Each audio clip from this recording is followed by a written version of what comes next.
Bien loin des quartiers d'effervescence artistique à la limite de Schaerbeek et de Laeken, c'est ici, avenue de la Reine, que 3 artistes ont décidé de s'installer.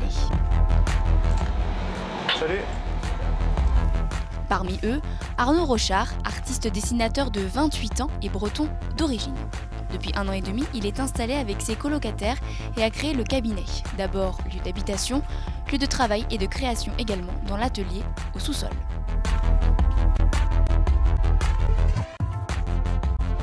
C'est beaucoup de paysages, comme tu peux voir, c'est des paysages un peu apocalyptiques, enfin post-apocalyptiques comme ça.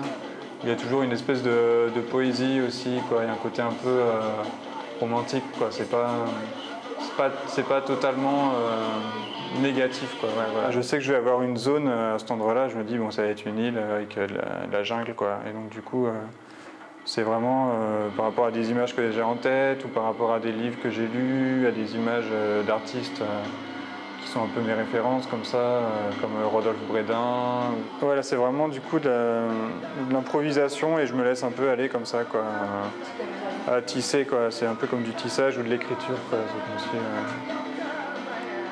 voilà, puis après je vais arriver sur des points qui sont un peu plus comme, tu vois, des trucs un peu plus réels comme ça, plus réalistes, quoi. Où là j'ai vraiment une image d'un animal où je vais vraiment m'appliquer. Voilà, que ça soit un peu réaliste comme ça, tout en brodant quelque chose un peu autour comme ça. Donc, il y a souvent un peu des passages aussi, quoi. Enfin, ça fait un peu balader l'œil du spectateur, quoi. Ça va toujours de point en point comme ça. Donc après, c'est vrai que plus le dessin est grand, plus il y a moyen de se perdre et de trouver des choses au fur et à mesure en voyageant à l'intérieur, quoi. Il y a souvent confusion. Après, les personnes ne savent pas trop si c'est du dessin ou de la gravure parce que mon travail de dessin et de gravure, il est assez similaire, enfin, au niveau du traitement, quoi. Je fais pas de la gravure pour faire forcément des tirages multiples, quoi. C'est surtout la façon de travailler en gravure qui m'intéresse, quoi.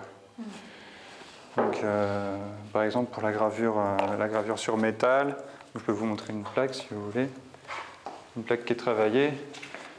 Donc ça, c'est une plaque de zinc et qui est travaillée au vernis et à l'acide, en fait, quoi. Donc il y a une couche de vernis qui est passée d'abord sur la plaque de métal quand elle est vierge, quoi, elle ressemble à ça.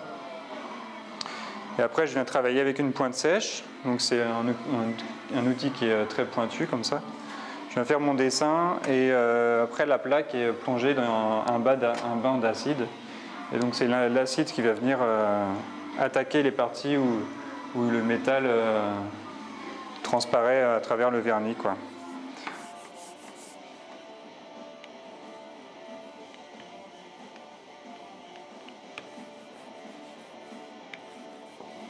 Hop. Donc ça c'est un gabarit, c'est pour que l'image soit bien au milieu. Au niveau de la pression, il faut mettre assez fort.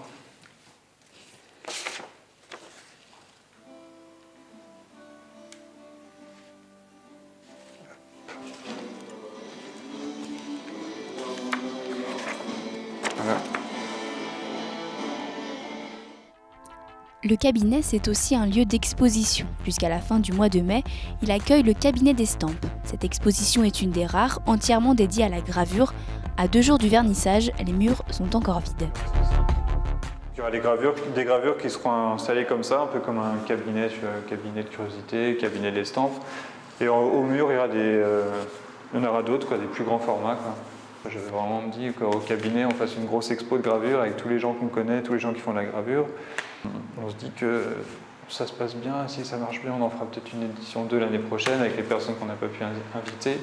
Et pourquoi pas tous les ans répéter voilà, le cabinet d'estampes. Nous, on a vraiment voulu regrouper tout le monde, voilà, sans faire aucune discrimination, et juste parce qu'on aimait les boulots, qu'on aimait bien les personnes, montrer leur travail dans notre lieu, quoi.